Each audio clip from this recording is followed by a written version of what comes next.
Welcome to the Complete Story Series Remastered, where we take your favorite trade paperbacks and single issues within the comic book world and we break them down into digestible bites to help you understand the storylines of some of your favorite comic books. Now, we did Forever Evil a long time ago, but it was only 12 minutes and that was the whole 7-issue run. This time, due to the fact that the LEGO DC Supervillains game has come out and me and Dan got to make characters within this game, we decided to remaster and do Forever Evil as a two-parter, giving you the entirety of the 7-issue storyline again, with our newer style, where I kind of act out the characters and I yell a lot more into the microphone and we put much more epic music in the background. We thought you guys would enjoy it, and I wanted to use this as a way to let you know that as of the launch of this video, me, Dan, and Natalie are currently live over on our Twitch channel, twitch.tv/eligiblemonster, playing LEGO DC Supervillains, and we are playing as our characters. We are doing it right now, and we are doing a ton of giveaways, so come on over and join us. The link is down below, and I hope you enjoy issues 1 through 5 of Forever Evil. And yes, I know, 6 and 7 is a separate video, and we broke it up weird, so sue me. Enjoy. High above Metropolis, Lex Luthor sits in his helicopter talking to Thomas Cord regarding the possible sale of Cord Industries. Tom says that he appreciates the generous offer, but Cord Industries has been a family business that has been passed down from his grandfather all the way to him, and soon to his own son. Lex looks out the window stating, "You know, a lot of people fall out of these things. Accidents can happen." The pilot laughs, telling him, "Yeah, accidents do happen, Mr. Luthor." Thomas begins to panic, asking, "Are you threatening me?" And Lex tells him, No, not at all. I'm threatening your entire family. If you were to die, the company would dissolve along with all of your employees' pensions. Your son would turn into an addict while your wife is introduced to a wonderful man who will win her broken heart, only to leave her when her son finally dies of an overdose. I've seen it. Very tragic. But do you understand now the importance of selling and retiring? Just then, the controls of the helicopter begin to short out, and the pilot calls out, "We have a problem," and a purple wave of energy pulses through the city, with the pilot shouting, "The whole city is dark! Mayday! Mayday! Mayday!" However, as the pilot tries to regain control of the chopper, it crashes into Lex's office, and on screen around him, he reads the words, "The world is ours." Meanwhile, elsewhere, the full robotic side of Cyborg, Grid, says that Metropolis is offline. Next is Gotham. We will have worldwide power and communications within the hour. Also at this time, in Arkham Asylum, Nightwing is getting ready to bring in Victor Zsasz when he notices someone standing in front of the gates of the facility. The shadowy woman asks, "This is Arkham Asylum? It's a prison. How strange." With little effort, the woman grabs onto the doors, ripping them off, and Nightwing reports to Batgirl, "If you can hear me, we have trouble over in Arkham." As he gets ready to charge in, he's hit from behind, and he looks up, asking, "Batman?" The man tells him no, and then he starts to beat on him until he can't stand. Suddenly, a barbed lasso is thrown around his neck, and the woman asks, "Who are you?" And the man says, "He is known as Nightwing." The woman pulls on the lasso, stringing Nightwing up, stating, Nightwing, huh? You'll do." Back at LexCorp offices, Lex stands up when he hears Thomas calling out for help as he hangs off the side of the wrecked helicopter. Lex looks at the contract papers and sighs, telling Thomas, "Quit your whining." Before Lex can help him, there's two loud booms and Superman flies in to help, except he shoots by Lex, nearly killing him. The force of the wind blows by, causing Thomas to lose his grip and send him barreling down to the streets below. Thomas cries out for help, but Superman ignores him, grabbing the doors to the inner lab, throwing them open and out the window. Superman shouts as he scans the room, asking, "Where the hell is it?" Lex asks him, "What are you?" And Superman punches through the wall, grabbing a chunk of kryptonite. Lex watches as Superman crushes the kryptonite into dust and inhales the fumes, shouting, "Yes! Yes! I am the strongest again!" But Lex sees the symbol in Superman's chest, and it's not an S. It's a U. Superman rockets out of the building, telling Grid, "Track down the other locations of kryptonite and tell no one else." A short while later, at the destroyed Justice League Watchtower in Happy Harbor, villains gather far and wide in front of the Justice League. Before them, the bloody trident of Atlantis is thrown to their feet, and Black Manta grabs it while everyone else reaches, stating, "This is mine." Next is Wonder Woman's lasso and then Superman's cape. As some of the villains fight over the heroes' items, a voice calls out to them, telling them, "There will be no discord among you. This world is ours. The Justice League is dead." The Superman stands tall above everyone, and the Flash laughs, telling everyone, "Hell yeah, we are!" Grid then tells Superman, "You're live across the world, Ultraman. Continue." Ultraman introduces his peers as Owlman, Superwoman, Power Ring, Deathstorm, Johnny Quick, and Atomica. They are the Crime Syndicate, and they have come from another world. They ruled their world until it turned on them, so that world was destroyed. They have searched for another world to conquer, and they have chosen this one. They have killed those that stood against them when they arrived. They have killed the Justice League. One of the villains shouts that this is a trick. You look exactly like Superman. The Justice League isn't dead, they're right there. As he finishes, the villain's body explodes. And as the red fades from Ultraman's eyes, he says, I will tell you again. This world is ours. If you pledge your allegiance to us, then it can be yours. Those who question or fight against us will face consequences. Haul them up. Superwoman then pulls on her lasso, flinging Nightwing's body out in front of everyone, and then picks him up by his hair, telling him, stand up, cutie. Superwoman peels off Nightwing's mask, stating, you all know this man is Nightwing. His real name is Richard Grayson. Power Ring quietly tells Deathstorm, I would think that Owlman would try to protect Grayson, considering. And Deathstorm says, this one is but a copy of Owlman's former partner. Superwoman then says, Grayson here has many friends and many places that he calls home, which you all know of. Ultraman tells the mass, we will hunt down and destroy everything that this Richard Grayson cares about. All those who oppose us, well, you risk not only your lives, but your families. But now, we are your allies. We welcome you to the Secret Society, our personal army. As the villains set out, Ultraman looks out over the sea, stating, Alternus Malium, forever evil. As the sun begins to come up, Ultraman quickly shields himself, stating, I'd forgotten its sting.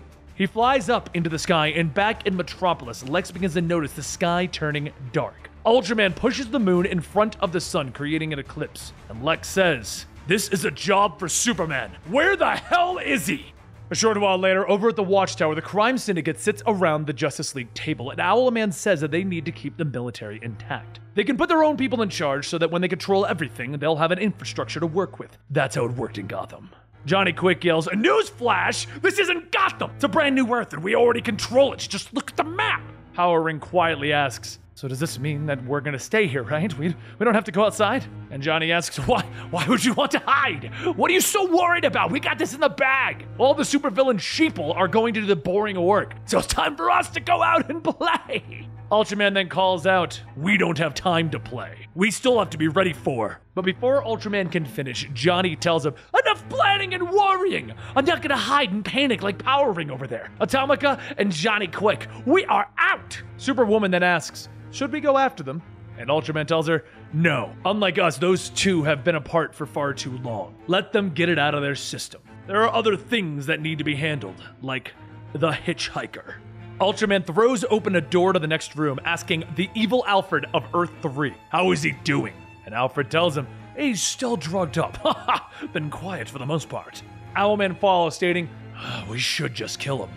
And Ultraman says, we can't. We might be able to throw him at the thing that came to our Earth. Owlman shouts, it's not coming here. It can't possibly follow us here. This man should die for what he did to us. Superwoman then comes in, stating, I agree with Owlman. We should kill him. And Ultraman stops her, stating, he lives. If anyone touches him, you'll pay by my hands. Meanwhile, in the lower levels of LexCorp, Lex has decided to take things into his own hands and stands before a test tube labeled Subject B0. He wipes off the dust, showing that he's been developing a being for about 5 years. Damn it, we needed another 5 years to make it work. The test tube opens up and the creature steps out, and the guard with Lex draws his gun, telling him it's a monster! Lex asks, B0, can you understand me? Because I am your creator and you will listen to every command that I utter. To test this, kill this man. B0 grunts, arr, arr. And Lex tells him again, you must kill. B0 looks at Lex asking, arr? And the guard opens fire, shouting, get that thing away from me!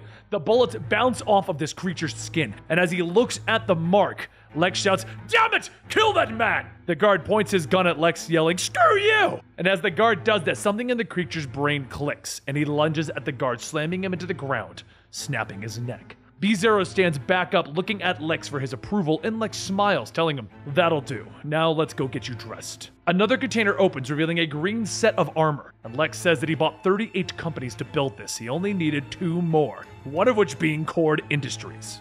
Cord was working on a non-lethal weapon called the Flash Gun, and it looks like I'm gonna have to work without it. B-Zero begins to put on his Superman costume, and Lex says, "Creature, you're putting that shirt inside out." But as B-Zero keeps his costume on, Lex sighs, telling him, "It doesn't matter, can't waste any more time. Superman is gone, and this is a job for Lex Luthor." Over at Star Labs in Detroit, Dr. Thomas tells Silas that he shouldn't be here. The defense system is offline. They need to get out of here before something else happens. Silas says that it's exactly why they need to stay. They must protect the Red Room. They can't let the most dangerous technology on the planet fall into God knows whose hands. As the two of them get ready to fire the laser to cause a cave-in around the door, something else begins to bang away at it. Dr. Thomas groans, stating, "Damn you for being right," and he activates the laser. But before it can go off, the doors fling open and Batman stands with Catwoman, holding the mangled body of Cyborg, telling Silas, "Your son needs you." Batman lays Cyborg's torso on the table and Silas shouts, "Is that Victor?" Dr. Thomas then asks, "Wait, you're alive, Batman? Where is the rest of the Justice League?" And Batman tells him, "They didn't make it. When it happened, it sounded artificial. The robotics just separated from Victor and they left him like this. The portal opened up and these people walked through. We didn't know where they came from, but they obviously had been planning this invasion for a while. They looked just like us, just like the Justice League, but different." Their atom shrunk down and lodged a shard of kryptonite into Superman's brain, and then their firestorm exposed the matrix that bound the two men inside and ignited him like the sun. Everyone tried to escape, but their firestorm absorbed everyone inside of him, and then they were gone. Dr. Thomas asks that if all of the heroes are trapped inside of the Firestorm Matrix, what happened to Firestorm? And Catwoman says, "That is the million-dollar question." Silas looks down and says, "Oh God, Victor." But Dr. Thomas says that they can save him. The synthetics that flow through his veins have probably kept his brain alive. They just need to get to the operating room and filter his system, though he isn't sure that she should be given entry. Catwoman asks, "What, a no-girls club?" And Dr. Thomas snaps his finger, stating, "We won't allow a well-known thief like you into the largest cache of the world's most dangerous weapons." Batman tells him, "I wouldn't have brought her here if I didn't trust her." And Silas says that she comes with. Catwoman sticks out her tongue, and then a video from when Nightwing was demasked plays, and Batman stares at the screen. It's then that the audio exposing Nightwing as Richard comes across, and the crime syndicate states that it knows all about his friends and family. Silas then asks, "Did you not know about that?" And without looking away from the screen, Batman simply tells him, "No." As Silas begins to stabilize Cyborg, Batman tells him, "I'm sorry, but we need to leave. We have to find Nightwing." Catwoman stops him, stating that they broadcasted his identity. They probably killed him. Who is he? Batman looks at the screen and then back to Catwoman, telling her, "He's a friend." Back in Metropolis, Lex takes B-Zero outside, telling them that they need to get to work. There are some satellites that are hidden away, and the crime syndicate did not get to them.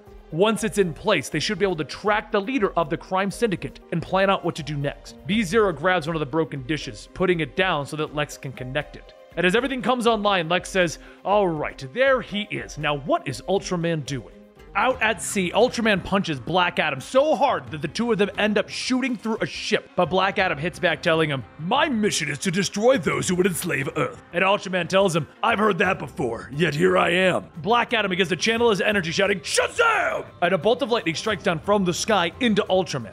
As Ultraman's body stops spasming, he laughs, asking, "What is that? You trying to hurt me with the words? No more words from you then." He reaches out, grabbing Black Adam by the jaw, and he crushes it. Ultraman then lets go, letting Black Adam fall into the ocean, saying to himself, "Shazam."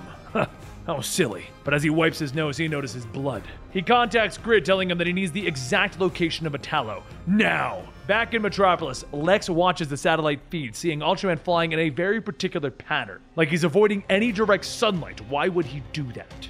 Over in Central City, Deathstorm looks at Captain Cold and his rogue, stating, "We gave you simple orders. You were supposed to level this city. Why have you failed?" Cold yells that there are hospitals and schools here. The city hasn't been evacuated. And Deathstorm tells him, "That's precisely the point."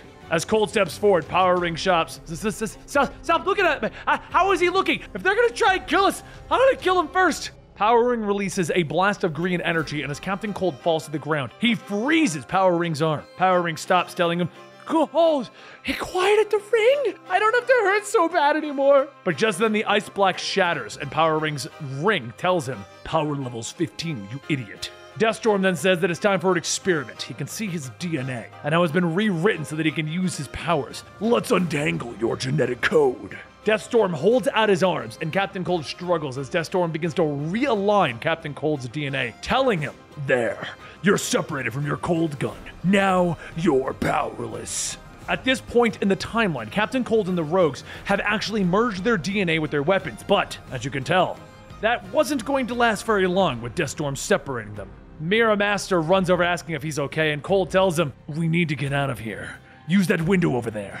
Everyone runs towards the window, going into it, but then Power Ring shouts, You aren't going anywhere!" And he blasts through the glass. Cold is thrown out of the mirror world and into another part of the city, and a voice asks if he's okay. Cold groans as he gets up asking, "Where are we?" And Mirror Master says, "Looks like we got separated. Whatever that skull freak did, I can't open up mirror portals." Cold sighs, telling him, "Great.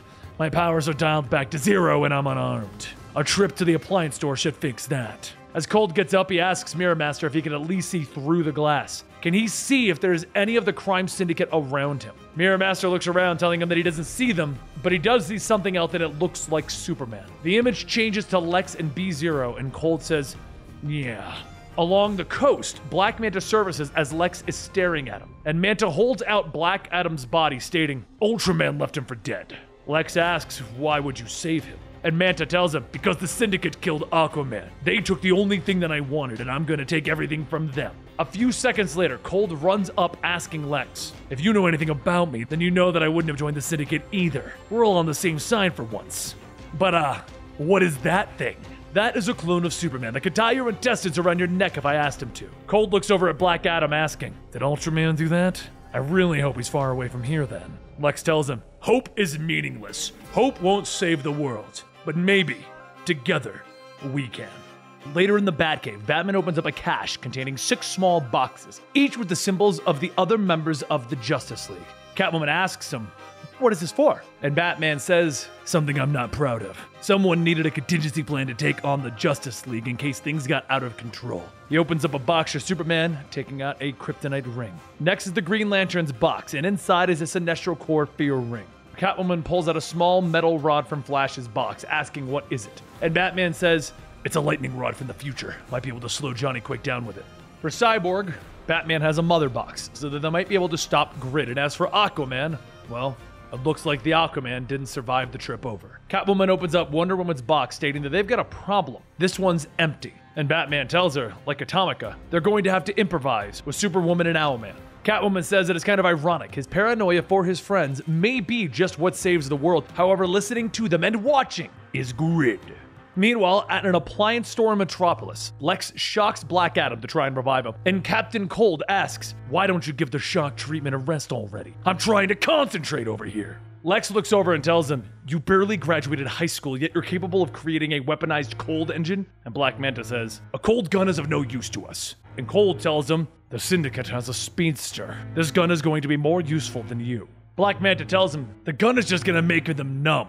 We don't want numb." And Cold tells him, "You've got some serious issues." Lex then displays an image of the crime syndicate and says that he studied their foes well enough to know that they are powerful, but they do have weaknesses. Ultraman is the opposite biology of Superman. Ultraman consumes kryptonite to fuel his powers while avoiding the sunlight. Black Adam then leans up, holding his jaw, stating, "Yes, sir." And Cold finishes his work, stating, "Guess that means that Adam's in." Over in Utah, Metallo destroys another building, shouting, "I want Lane! He took my heart and now I will take his." Just then he's grabbed, and when he looks back, he sees Ultraman. Ultraman thrusts his arm into Metallo's chest, ripping out the kryptonite that's powering him. A voice tells Ultraman that they haven't seen him like this before. Weak. Ultraman snaps back at Superwoman, telling her, "Careful with your tongue. I've consumed enough of the inevitable confrontation with the alien being that has laid waste to our world." But after inhaling the kryptonite dust, Ultraman stops. "I can hear a heartbeat. When are you gonna tell me that you were pregnant, Superwoman?" Superwoman tells him that as soon as they were somewhere safe and alone, he sort of warned him, Owlman is going to try and recruit Grayson. He's going to betray everyone. You're going to need to be strong for our child. Ultraman tells her, "I will stay strong for myself, no one else." Later in the sewers, Lex leads his group and Black Manta surfaces, stating that there's an old tunnel that will lead them to a storage facility. Lex says, "All right, let's get going." And as they move, B-Zero stomps. Cold looks back, seeing his worried look, and it says, "It would look like your creature is afraid of the dark, Lex." Everyone else starts to go on, and Black Manta says they should just leave B-Zero behind. But once the others are gone, Lex tells B-Zero that he can stay or go. "It does not matter to me." B-Zero doesn't move, and Lex then says, "Look, when I was young, I wasn't afraid of the dark. I was afraid of something else." When I was 17, my sister grew ill and there was nothing that anyone could do except I believed that I could. But I didn't try. I was afraid to fail the only person in my life that meant anything to me. So instead of walking into the unknown, I didn't do anything. Later that year, my sister died, and from then on, I've never let the fear of failure stop me. But then Lex sighs, asking, why am I even wasting my breath? You're a mistake, a mindless monster. However, B0 reaches out, touching Lex's shoulder, stating, Bizarro try. Up ahead, Manta says that this is it. Wayne Enterprises is directly above them, and Lex asks, so what are we waiting on? A second later, Bizarro and Adam smash through the floor, and that's when Cold climbs up, stating, crap, someone beat us here. Lex stays up, stating, Batman, and Batman stares back, telling him, Luthor. Batman throws out smoke bombs, and as the two groups take cover, Cold says, I thought the Justice League was dead. Does that mean that Superman is out there? Just then, the entire room explodes with green energy, and Power Ring shouts, found you! Beware my power! As Power Ring fires at Batman, he tells Deathstroke to shoot any of them that try to stand. Wait, Batman is still alive? Kill him! Kill him quick! Suddenly there's a blast of yellow light and Batman slides on the fear ring asking, beware your power, time to beware mine. Batman holds out the ring creating a yellow bat, but Power Ring creates a set of snakes shouting, stop! One of the snakes bites onto Batman's finger, pulling off the ring, and Power Ring destroys it, stating, a yellow ring can't hurt me! And that's when there's another burst of yellow light, but this time one that is far more powerful, and a voice asks, a yellow ring can't hurt you. I beg to differ, friend. Sinestro floats down, stepping on Power Ring's body. While all of the villains are following Power Ring and attacking the heroes, Power Ring hides in the sewers crying, and his ring tells him that his power levels are low. You pathetic freak. Power Ring tells the ring to shut up, and the ring shouts, charge me, you slave! As Power Ring looks back, a yellow-horned demon charges through the wall and Power Ring screams, with the ring yelling, stop being a coward and fight!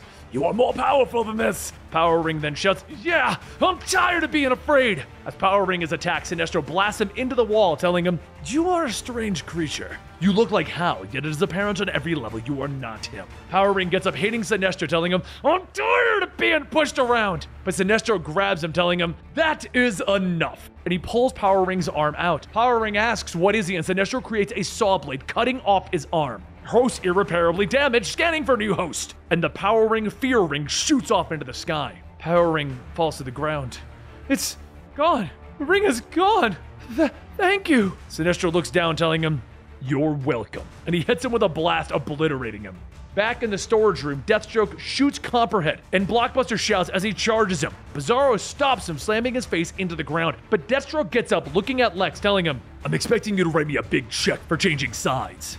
Back over in the Batcave, Ultraman opens up the box containing the kryptonite to find it empty, and he shouts, it's not here! Owlman tells him it's because he has it. It's not surprising that he lived. Waynes tend to survive. Ultraman then shouts back, actually it's quite the opposite. Thomas Waynes tend to die. Why are you here anyway?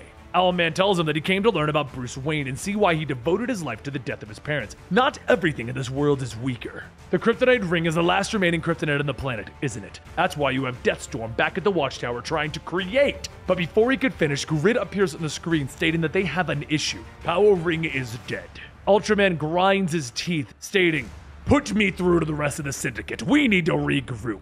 Over in the Wayne Enterprises storage facility, Lex tells Batman, before he pulls out another Batarang, consider this. There is no need to fight. We all want the same thing. We all want the crime syndicate eradicated. And Batman says, no, they will be taking it alive. Catwoman looks at Lex's team, stating that maybe we can strongly suggest it? Deathstroke tells them, if you think I'm going to be playing by your rules, I'm not. This isn't your game anymore, it's ours, and we don't take prisoners, Batman. Batman tells him, a minute ago you were trying to kill us, now you're siding with us? Just then, Sinestro flies in, stating, the Green Pretender is dead. The next time that you attempt to activate one of my rings, please don't resist it. It leaves one vulnerable.